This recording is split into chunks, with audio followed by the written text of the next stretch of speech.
Assertion reason questions, सवालों का एक ऐसा पैटर्न जिसे सॉल्व करते टाइम मोस्टली बच्चे हो जाते हैं कंफ्यूज और उसी कंफ्यूजन के चलते वो कर देते हैं गलत ऑप्शन को मार्क और अल्टीमेटली उनके मार्क्स हो जाते हैं कट।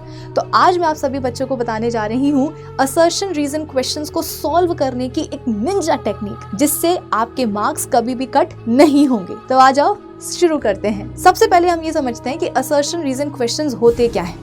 सवाल में आपको दिया होता है असर्शन का एक स्टेटमेंट, उसके नीचे दिया होता है रीजन का एक स्टेटमेंट। आपको असर्शन और रीजन दोनों के ही स्टेटमेंट्स को एकदम केयरफुली रीड करना होता है, समझना होता है और फिर इसके बाद में 4 ऑप्शंस ABCD में से एक सही ऑप्शन चूज करना होता है। ऑप्शन ए हम तब मार्क करते हैं जब असर्शन का स्टेटमेंट एकदम करेक्ट स्टेटमेंट हो, रीजन का स्टेटमेंट भी एकदम करेक्ट स्टेटमेंट हो और वो स्टेटमेंट असर्शन के स्टेटमेंट को एक्सप्लेन भी कर रहा हो। ऑप्शन बी हम तब मार्क करते हैं जब असर्शन का स्टेटमेंट बिल्कुल सही हो, रीजन का स्टेटमेंट भी बिल्कुल सही हो, लेकिन वो स्टेटमेंट असर्शन को एक्सप्लेन ना कर रहा हो। या आप इसको ऐसा भी समझ सकते हो कि रीजन का स्टेटमेंट बिल्कुल सही है लेकिन वो कोई दूसरी ही बात कर रहा हो। ऑप्शन सी हम तब मार्क करते हैं जब असर्शन का स्टेटमेंट एकदम करेक्ट स्टेटमेंट हो लेकिन रीजन का स्टेटमेंट एक फॉल्स स्टेटमेंट हो, वो एक गलत सेंटेंस हो। ऑप्शन डी हम तब मार्क करते हैं जब असर्शन का ही स्टेटमेंट गलत हो और रीजन का स्टेटमेंट एकदम सही हो। अब हम ये देखते हैं कि ऐसे सवालों को सॉल्व कैसे करते हैं। तो जैसे ही आपके सामने क्वेश्चन आए, आपको सबसे पहले उस सवाल में दिए गए रीजन के स्टेटमेंट को जाकर के छुपा लेना होता है। आप बोलोगे कि मैम अगर रीजन का स्टेटमेंट ही छुपा लिया तो फिर हम क्वेश्चन को सॉल्व कैसे करेंगे? मैं बताती हूँ ना। तो पहला स्टेप आपने क्या करा, रीजन को जाकर के छुपा लिया। फिर उसके बाद में आपने करना है असर्शन के स्टेटमेंट को एकदम केयरफुली रीड करने के बाद उस स्टेटमेंट का रीजन आपको खुद से पता लगाने की कोशिश करनी है अपने नॉलेज के हिसाब से। जैसे मान लो हमारे सामने एक सवाल आया है जिसमें कि असर्शन का स्टेटमेंट ये दिया हुआ है कि sodium hydrogen carbonate is used as an ingredient in antacids. मतलब सोडियम हाइड्रोजन कार्बोनेट का इस्तेमाल किया जाता है एंटासिड्स में एक इंग्रेडिएंट की तरह। तो सबसे पहले तो ये पता करो कि क्या ये स्टेटमेंट असर्शन का सही है भी या नहीं, क्योंकि अगर असर्शन गलत होता है तो हम ऑप्शन डी मार्क करते हैं। लेकिन हाँ, इस केस में इस क्वेश्चन में असर्शन का स्टेटमेंट गलत नहीं है, तो इसलिए यहाँ पर हम ऑप्शन डी मार्क नहीं करेंगे। तो ABC में से ही हमें कोई एक ऑप्शन को चूज करना होगा।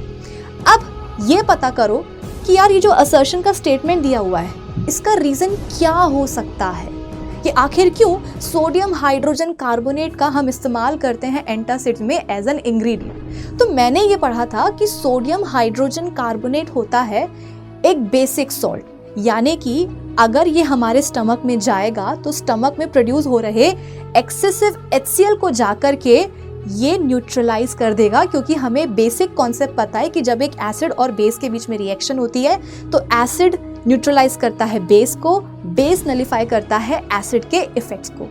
तो जब सोडियम हाइड्रोजन कार्बोनेट हमारे स्टमक में जाएगा तो वो हमारे स्टमक में जो एक्सेसिव HCl प्रोड्यूस हो रहा है उसको जाकर के वो न्यूट्रलाइज कर देगा, जिससे कि एसिडिटी से रिलीफ मिल जाएगा। तो ये हमने पता कर लिया कि हमारे सवाल में जो असर्शन का स्टेटमेंट दिया है उसका एग्जैक्टली यही रीजन होना चाहिए। रीजन हमने पता लगा लिया, राइट।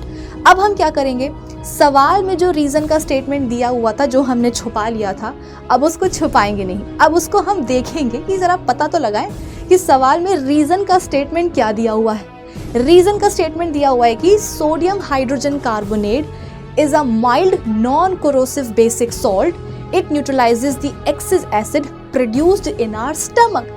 ये तो एग्जैक्टली वही रीजन हो गया जो हमने सोचा था, राइट। इसका मतलब ये कि सवाल में जो रीजन का स्टेटमेंट दिया हुआ है वो असर्शन के स्टेटमेंट को प्रॉपर्ली एक्सप्लेन कर रहा है। पहली बात तो ये कि रीजन का स्टेटमेंट अपनी जगह बिल्कुल सही है, सही होने के साथ साथ वो असर्शन के स्टेटमेंट को एक्सप्लेन भी तो कर रहा है, क्योंकि हमने भी तो यही रीजन पता किया था ना अपने नॉलेज के हिसाब से। तो इसका मतलब यहाँ पर हम मार्क करेंगे ऑप्शन ए कि असर्शन भी सही है, रीजन भी सही है और रीजन असर्शन को एक्सप्लेन भी कर रहा है। तो इस सवाल का सही जवाब हो जाएगा ऑप्शन ए।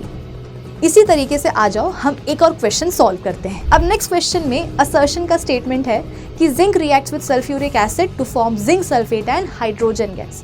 अब इससे पहले कि मैं आपको सवाल में दिए गए रीजन का स्टेटमेंट बताऊं, आप मुझे सबसे पहले ये बता दो कि क्या इस असर्शन का स्टेटमेंट सही है भी या नहीं, क्योंकि अगर तो स्टेटमेंट गलत है असर्शन का तो हम सीधे सीधे क्या करेंगे, ऑप्शन डी को मार्क कर देंगे। लेकिन मुझे नहीं लगता कि इस सवाल में भी असर्शन का स्टेटमेंट गलत है।